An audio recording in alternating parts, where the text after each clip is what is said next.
CBN Madrugada.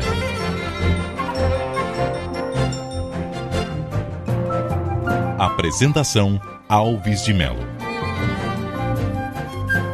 Bom, e a Organização Mundial da Saúde divulgou um alerta que deve ser lido com atenção por quem consome produtos como bacon, salsichas e presunto. De acordo com a entidade, as chamadas carnes processadas causam câncer. Eu converso agora com o Dr. Leonardo Souza, ele é médico, membro da Sociedade Brasileira para Estudos de Fisiologia e da Associação Médica Brasileira de Prática Ortomolecular. Dr. Leonardo, já surgiram vários estudos nesse sentido, né? Sim, não é a primeira vez que surgem estudos falando em relação à carne processada. A Organização Mundial de Saúde emitiu um alerta, na realidade, com um resumo do que já está acontecendo, do que já está sendo divulgado. A carne processada é aquela carne que ela é modificada pela indústria ou para melhorar, aumentar a validade da carne, ou para melhorar o gosto, ou para ter uma aparência mais saudável, uma aparência mais nova. O problema é que essa manipulação, entendeu? Esse processo gera muita consequência. E uma das consequências é o aumento do risco de câncer. Segundo a OMS, o consumo de 50 gramas de carne processada, que pode ser bacon, pode ser presunto, pode ser salsicha, pode ser pepperoni, tem salame, tem vários tipos de carnes, entendeu? Isso aumenta em cerca de 18% o risco de câncer de colo ou de reto. Essa informação é de muita importância, mas não significa que se você comer, você vai ter o câncer. Mas lógico que você aumenta a probabilidade de ter. Além de outros problemas, entendeu? Outras doenças. Afeta o fígado, entendeu? Afeta outros órgãos, mas a informação é de bastante relevância. Agora, doutor, a partir de agora, as carnes processadas estão classificadas no grupo 1 de carcinogênicos. É o mesmo patamar do tabaco, amianto e fumaça de óleo diesel. Para todos esses produtos, então, já existem evidências suficientes para a ligação com diferentes tipos de tumor, né? Sim. Para todos esses produtos, existe uma confirmação de que o consumo não é seguro, entendeu? De que o consumo em excesso vai trazer consequências e uma delas é o câncer. Lógico que se uma pessoa tem o tabaco, a probabilidade de ter um câncer é maior no consumo de tabaco. Mas o consumo em excesso, 50 gramas nem é uma quantidade no dia a dia muito excessiva, entendeu? As pessoas normalmente até podem ultrapassar essa quantidade de carne processada. E um aumento de 18% no risco de câncer de colo é significativo para que seja evitado. Pode não ser abolido, mas que seja usado com cautela. Eu acho que essa é a palavra mais importante. Agora, são alimentos que são importantes porque tem proteínas, por exemplo, ferro, né? Sim.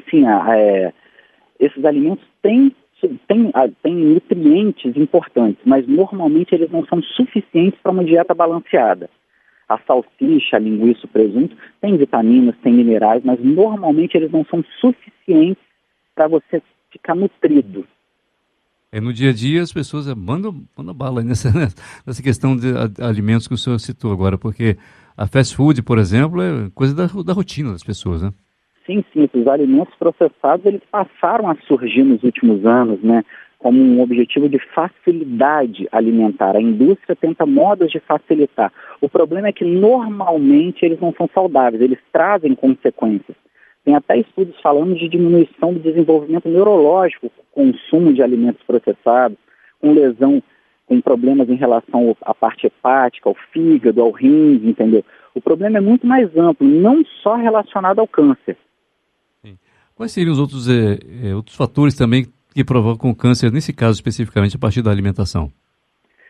Qualquer tipo de alimentação que aumente o estado inflamatório do corpo, entendeu? Essas carnes processadas, que são exemplo, um dos exemplos de substâncias que eles usam, por exemplo, é o nitrito de sódio.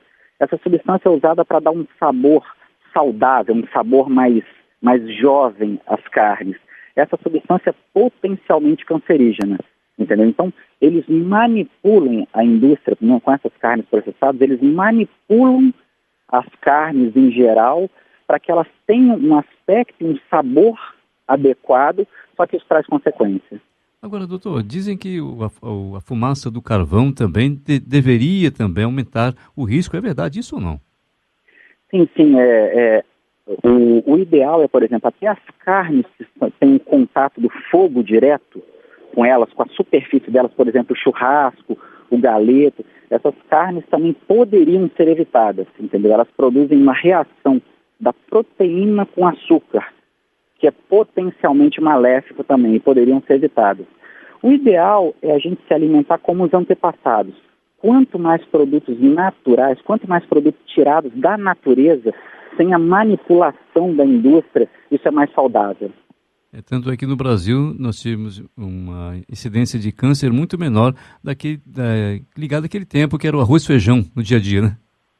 Sim, o índice de câncer, além da população estar cada vez mais velha, que também influencia muito, mas a alimentação influencia de forma muito significativa, com câncer, com diabetes, com hipertensão, com doenças como Alzheimer. A alimentação comprovadamente tem um fator muito importante nisso. Agora, doutor, além da alimentação e fatores hereditários, quais são os fatores também que poderiam provocar câncer de colo de reto? É importante você ter um trânsito intestinal sempre presente. Ir ao banheiro todos os dias é um dos fatores que mais previne o câncer de colo, por exemplo. E para isso uma alimentação com fibras adequadas, com quantidade de nutrientes adequados, ou seja, uma alimentação vinda da natureza, entendeu? Não os sucos industrializados, evitar a manipulação da indústria. Quanto mais você puder tirar o seu alimento da terra, seria mais interessante para prevenir um câncer. Quais são os sintomas de câncer de colo de reto? Normalmente são assintomáticos, eles não têm sintomas associados, só aparecem sintomas nas fases mais evoluídas, quando você obstrui a luz do intestino, e aí causa paralisação das fezes. Normalmente são cânceres que não têm sintomas associados, por isso que o diagnóstico é mais tardio. Esse aqui é um grande problema. A prevenção nesses casos é muito mais importante do que propriamente o diagnóstico. Se a gente trabalhar com prevenção em cima de todas as doenças, eu acho que a gente vai sair ganhando. Doutor, o que são chamados pólipos adenomatosos? Pólipos são estruturas externas, são formações para fora da luz, entendeu? Que tem diversas causas. Podem ter causas hereditárias, tem estudos falando que tem causas alimentares associadas, entendeu? Esses pólipos podem trazer complicações no sentido de inflamar. E, às vezes, uma inflamação pode gerar uma facilidade do desenvolvimento de um câncer. Mas cada caso é um caso, não necessariamente o fato de ter um pólipo vai haver necessariamente o desenvolvimento de um câncer. Cada caso é um caso, muitas vezes o tratamento é só conservador, é só de observar, entendeu? Isso aí teria que ser diagnosticado para cada pessoa. Quais são os exames que podem identificar um problema, doutor? Principalmente em relação à idade, entendeu?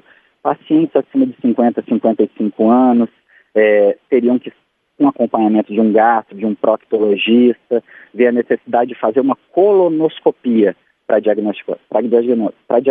Colonoscopia é um exame que você coloca uma câmera dentro do intestino para avaliar se tem alguma alteração de mucosa, que pode ser um pólipo ou alguma outra alteração, entendeu? Em casos de influência genética, de doenças genéticas na família, isso pode ser um pouco antecipado, pode ser feito em idades mais precoces.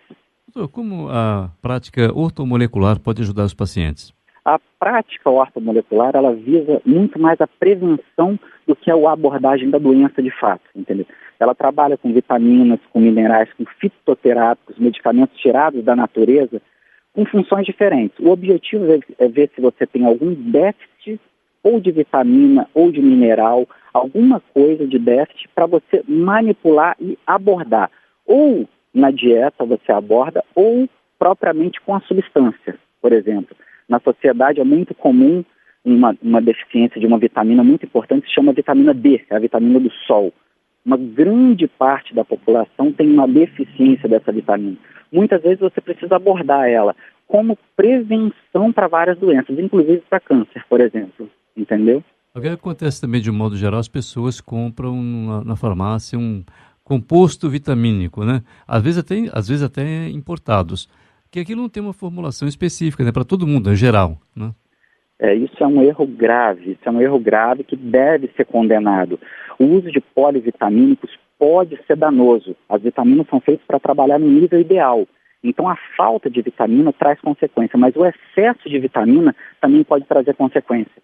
Um selênio, por exemplo, uma vitamina muito importante se chama selênio, é um mineral, né? Muito importante, se chama selênio. O selênio é excelente para o metabolismo da tireoide. Em baixa, mas em alta, ele pode alterar, por exemplo, o perfil lipídico, pode aumentar o colesterol ruim, o triglicerídeo, por exemplo. Então, tudo é feito de forma a manter os níveis ideais. Por isso que o consumo de polivitamínicos sem um acompanhamento médico não deve ser recomendado de jeito nenhum.